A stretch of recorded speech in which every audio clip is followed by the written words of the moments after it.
So as you go through the city of Tucson and you look around, what are the things you say like, that needs some changing and I'm the guy to change it? I would say mostly the city is not clean. There are medians with bumpers on them and mattresses on sides of the road. There's weeds 5 feet tall. I liken this to saying if we were having a party and we were going to invite a bunch of people over to our house for a party, and they come over to the party and we haven't done the dishes, haven't vacuumed, haven't picked up after the dog, haven't made the bed, haven't cleaned the bathroom, we'd say to ourselves, why do you invite us over to a party? Same thing is true with Tucson. And we're inviting people from all over the world to come to Tucson to enjoy our culture and our museums and our restaurants and our city of gastronomy, and we're trying to do lots of great things with bringing people to Tucson. They come to Tucson and they see, like, what are we thinking? The streets are filthy, the medians are filthy, the weeds are 3 feet high. I think the very first thing we need to do in the first 100 days of an administration would be to clean up Tucson and do that quickly and make people have a little civic pride in their community. Now, a lot of things go into that. What's your perception of those things that lead to what you just described? Leadership. I think that we have a perception that, and we've met with every single department head at the city of Tucson, and I asked that question about who's responsible for cleaning up environmental services. Are you responsible for cleaning up? No, that's transportation. He asked transportation, are you guys responsible for cleaning up the No, that's environmental services. Okay, well, who is supposed to clean up the medians? Who's supposed to clean up the sides of the road? Who's supposed to take the graffiti off of the buildings? Who's in charge? And that goes back to leadership. We need to have a clear direction as to who is responsible for what. And so I think that the city needs to do a better job of managing the 5,000 employees that we have. Now, when I was asking about causes, I was also thinking about the people factors, the people who are leaving these things out there. Oh, okay. The people folks see on the street. People worry about trash, crime, streets, all of those things. What is leading to those situations that you're hoping to clean up? Well, I would say that 15 years of defunding police over the period of time that the council has decided not to fund police to its full potential. We need 1,000 police officers by 2025. A mere 15 years ago, we had almost 1,400 police officers. We're down to 761 now. We just don't have enough people enforcing the rules and the laws of the city. And so that's the number one reason. The number two reason is that no one's taking responsibility for the cleanup of Tucson or for the enforcement of the municipal laws that we have. There's things are allowed to just kind of exist, and there's nobody enforcing. There's so many other priorities that just is at the bottom of the heap. Now, I was just hearing another candidate yesterday about infusions of cash going towards police, their salaries, their equipment, recruitment, and retention. Yeah. Well, we have 163 lines on the city budget, $2.2 billion in the budget, unfilled police lines right now. What that means is that there are police budgets that are intended for police officers which aren't being used for police officers. They're being used for the general fund. It's been swept from those police lines over to the general fund. We need to do a better job of recruiting and retention. If you look at Tucson compared to other municipalities in the state, the salaries for Tucson police officers are low.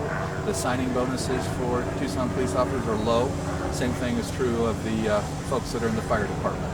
So we need to do a better job of allocating resources and priority to getting and maintaining and retaining police officers and firefighters. Is that helicopter getting to be a little too much, or? Well, it was fine for that. Okay. All right. It was a police helicopter, so that's good. I couldn't tell I didn't get a good enough look at it. It looked like it might have been a medevac. All right, so that's better now. Now, when you talk about leadership, we constantly have to remind folks that the mayor's executive authority is very limited. That the mayor does not get to, make an order and make it stick in most cases. That it requires cooperation with the city council and then proper direction to the city manager. Correct. What's your concept of how you're going to deal with the council and get them to go your way? Well, is this guy get a circle? Oh, jeez. I believe that is the police helicopter. Yeah, now I think you're right. I didn't. All right. All right. Okay. We're good. So we're talking about the relations you would need to build with members of council, and that could be, you know, wide-ranging philosophies, perhaps different from yours. Well, I do agree that we do have a strong city manager form of government and policy setting on the mayor and city council. What's important is to let the city manager manage. If he's indeed the chief operating officer of the city of Tucson, he needs to be able to be empowered to do the job that needs to get things done. Right now we have a situation where he's being micromanaged by the 10th floor of City Hall, and that's not a good thing for a city manager. I would say the same thing is true of the police department as well. Chad Kazmar, who is our police chief, we need to turn him loose. We need to give him the empowerment to be the best police chief he can be and not try to micromanage what he's doing. And so we want to give them the tools and resources that they need and set policy and say these are the things that we want implemented, and then let these professionals go to work and get their job done. But what I'm driving at is, in the setting of policy, you're going to have you're going to need the backing of a majority of whatever mix you have elected to council. Sure. Well, that's about building consensus and collaboration with people, and I think that most of the council members understand that we have to come to some agreement as to what the priorities are for the budget. Right now, some of the priorities I disagree with. They're maybe a little bit more national in scope, and maybe spending some federal dollars right now on things that maybe are not in the city charter that we shouldn't be doing. And so I think we need to be focusing on the things that the charter specifies, which is public safety, parks, libraries, the things that we have control over as a city council, not things that we'd like to have control over. Please be specific about some of those policies that you say you feel like the city's sort of straying into national issues more. Well, we talk about global warming and climate change, and we are planting 1 million trees in our city, and that's a noble cause, and I'm not against mitigating climate change and so forth, but that's not necessarily in the purview of the city of Tucson. Certainly the city could move to electric vehicles and try to do some things to help the city own facilities be a little bit more energy efficient, but we can't mandate to other small businesses and other people that are operating in the city that they have to abide by a certain climate change thing. So planting 1 million trees and investing in that, give me that money and let's spend that on some police officers first. Let's get first things first. Let's get public safety correct and do that well. Let's clean up the city, and then as we go down, maybe plant some trees. Why don't we fill 1 million potholes, which is one of the things that we're supposed to be doing, instead of planting 1 million trees. I did get a little bit of satisfaction from some other candidates talking about this Prop 411, right, which drives to fill a lot of potholes, and on some of the smaller streets that have been neglected at so they could pave the major arterials. Right. I would offer up that the main thoroughfares in the city of Tucson, even though they've had some moderate repair over the last few years, are the places that we need to focus first, because that's where the majority of people are, on Speedway, 22nd Street, Stone, Oracle, South 12th Avenue, Valencia. And, the fact that my city street, which I've been in my house for 32 years, my street hasn't been touched in those 32 years, to say that we're going to be able to take that money over a 10-year period and pave all the neighborhood streets in Tucson, I just don't think it's a possibility. I don't think we have enough money to do that. We need to concentrate on the major city streets first and get those up to par. I think anybody that drives around Tucson knows that the major thoroughfares need some major repairs, and we're just not there yet. We hear a lot of complaining concern about the homeless that you see wherever you look. What would you do to try to address that? Well, I think we need to do a couple of things. We need to educate people that Tucson is not a city that allows for urban camping or camping in city facilities and so forth. We need to disrupt that. People who land in a city park and are there for a night or two, and then they're there for a week or two, and then they're there for a month or two, and then they're there for a year or two. That just means that no one has been over to talk to them and disrupt that pattern.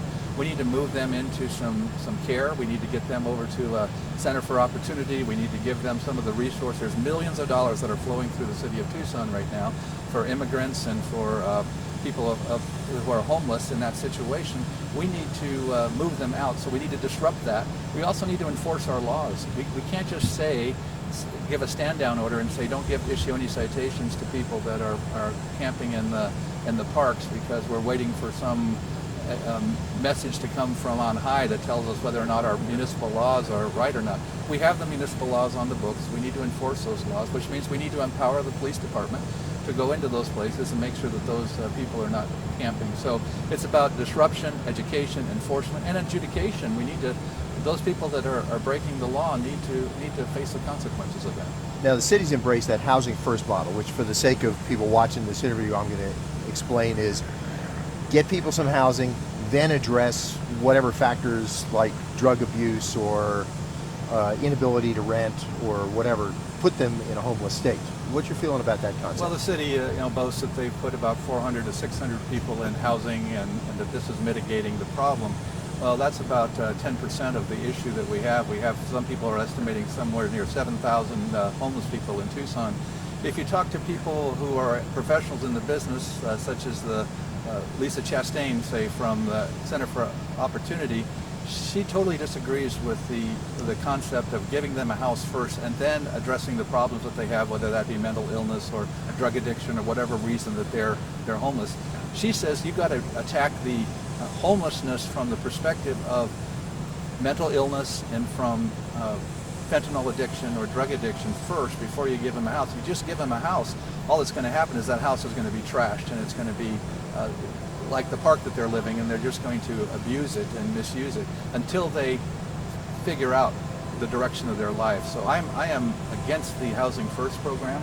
I'm not against helping people who have an economic disability or they're in a domestic violence situation or they're on hard times and they need a temporary place to live. But I don't think that we should be taking people from parks who have chosen to live in a tent in the park for whatever reason and take them over and give them a house and say that's going to solve the problem. That's not going to solve the problem unless we address those other issues first.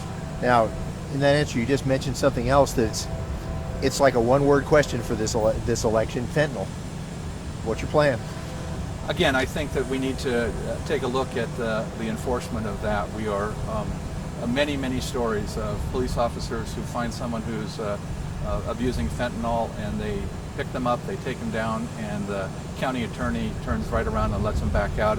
And by the time the police officer's back on their beat, that person is already back there within a couple of hours. And so it's a bigger problem than just the city of Tucson. I've investigated the possibility, do we have municipal laws, that we have a municipal court? Can we do like Marana and Oro Valley are doing? Can we look at maybe enforcing some municipal laws so that we're not having to be beholden to the county and the county attorney of letting them out without any recourse? And we need to make sure that people that are selling fentanyl and people that are misusing and abusing fentanyl are held accountable for that. It's an illegal substance right now. And my big issue with this is that if you or I made the choice at one point that we're going to pick up a fentanyl pill and we're going to ingest it into our body, we've made that decision, okay? And that at some point, when does that become no longer my responsibility because I'm now addicted to it? When does the city take over? When does somebody else take over the responsibility for your life? You're the one that got addicted. You're the one that chose that path. And so you need to be the one that steps forward and says, I need to get off of this and I need to figure out a way to get my life clean. Why has that suddenly become the city's responsibility for us to provide you with a house or provide you with all the services? We'll give you an opportunity to fix up your own life, but you've got to be able to participate in it. And if you don't, then we need to be talking about some other means to get you off of this. And that might mean incarceration if you're a fentanyl user or seller and you're not willing to step forward and take responsibility. How long does this go on? How long do I have to, as a taxpayer, fund your fentanyl use? And at some point we have to say, you have to make a decision not to do this anymore. So what happens to them? Well, they go to the Center for Opportunity and they invest some time and effort in their own personal lives and they figure out how to get off of fentanyl, how to reform their lives. And if that doesn't work and if they're right back out there using it again and we go through that cycle, we've been going through that cycle with many of these people over and over again, then the obvious answer is that we need to force it on you. And we need to, if you're not going to take door A and you're not going to go to door A and get the help that is available to you, then we have door B available for you. And we're going to have to compel you to go to door B because we got to get you off of this drug some way, one way or another. If you can't do it yourself and you're saying now it's our responsibility, then we're going to help you get off this drug. Would you expect some incarceration to be involved in that? Absolutely. Yeah. And the county attorney right now is not enforcing that, and a lot of those people that are before their adjudication are not being held responsible. and they're being let back out into the community, and it's just an endless revolving door in a cycle. We've got to break that. That's where leadership comes in. We've got to step forward and say, it's not acceptable in the city of Tucson for you to be a fentanyl user, for you to beg on the streets, for you to be in front of the convenience store, for you to walk into the convenience store, take whatever you want, walk out, go to a retail store, steal whatever you want so that you can fund your fentanyl habit. When did that become acceptable in the city of Tucson? It's not acceptable. That's not how we live here. And we're going to force the issue, and we're going to say you can't do that anymore. Now, we've got to ask about migration. Yes. And how local governments, in this case it's county and city, Sure. have been handling. What's your view of what they are? Well, I've been out to Casa Elitas, and I've seen the structure there that the county has in place, and certainly the city of Tucson is involved in that because of the federal dollars that are flowing for that whole process. Again, it's not in the city charter that we are responsible for immigrants coming through the city of Tucson, just like New York or other cities that are having a problem with an overflow of migrants. It is tapping the resources of the city of Tucson and what we're doing. So we need to make sure we have good relationships with the state, with the county, and with the federal authorities, so that that's the responsibility of the federal government and the state government. Certainly a lot of money is flowing through the city to mitigate that. But I was at the Casa Elitas, and about 500 Guatemalans were there. They were all men. They were all ages between 25 and say 50. They were all basically working type guys. And the gentleman from Catholic Social Service came up, and we were looking at it, and I said, what's going on here?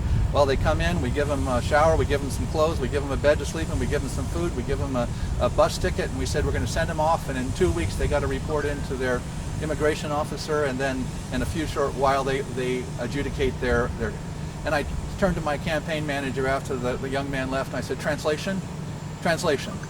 They're going to give them a bus pass, send them somewhere in the country, we'll never see them again. So this is a federal issue, and a state, it's broken. Those issues are federal and state issues that are broken.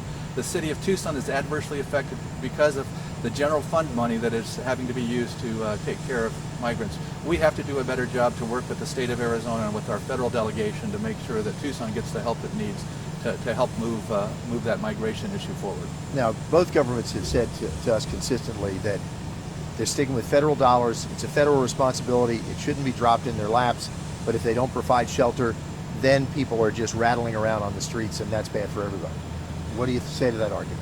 Well, I think that's where the relationship between the county and state and the city is really important. I think we need to open those lines of communication. As you know, for the last 25 years or so, there's been not that good of a relationship between the county and the city. More recently, maybe that's changed with a new administrator for the county, but also we had a situation where even our mayor was at odds with the governor because they were different political viewpoints and different persuasions. When I become mayor, we got to work with all of the people. It doesn't matter what party they're in. This isn't a Republican or Democratic issue. This is an issue that affects every single person who lives in Tucson. We have to do a better job of leadership to bring together the solutions that will help us all. I think that's probably going to do it. And I should have mentioned this ahead of time. We're running the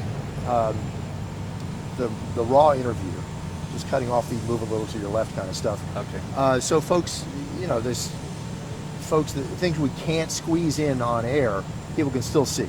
Right. So, but I always ask people, is there anything you want to add here? Sure. Anything you want to add in closing?